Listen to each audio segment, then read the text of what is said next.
ഇന്നത്തെ വചനം വിശുദ്ധ മത്തായി എഴുതിയ സുവിശേഷം 18-ാം അധ്യായം 35-ാം വാക്യം.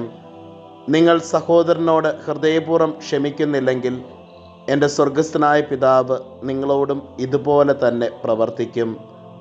കാരുണ്യവാനും സ്നേഹനിധിയുമായ നല്ല ദൈവമേ, അങ്ങേ തിരുസന്നിധിയിൽ ഞങ്ങളുടെ എല്ലാ പ്രാർത്ഥനകളെയും ചേർത്ത് വയ്ക്കുന്നു.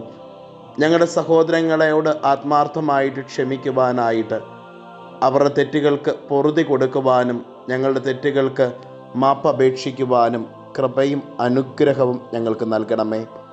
അമ്മേ മാതാവേ, ഞങ്ങൾക്ക് വേണ്ടി മാധ്യസ്ഥം യാചിക്കണമേ. നമ്മുടെ കർത്താവ് ഈശോ മിശിഹായുടെ കൃപയും പിതാവായ ദൈവത്തിൻ്റെ സ്നേഹവും പരിശുദ്ധാത്മാവിൻ്റെ സഹവാസവും നാം എല്ലാവരോടും കൂടെ ഉണ്ടായിരിക്കട്ടെ, ഇപ്പോഴും എപ്പോഴും എന്നേക്കും. ആമേൻ. ഇന്നത്തെ നിയോഗം: സഹോദരങ്ങളോട് ക്ഷമിക്കാനുള്ള കൃപയ്ക്ക് വേണ്ടി പ്രത്യേകം പ്രാർത്ഥിക്കാം.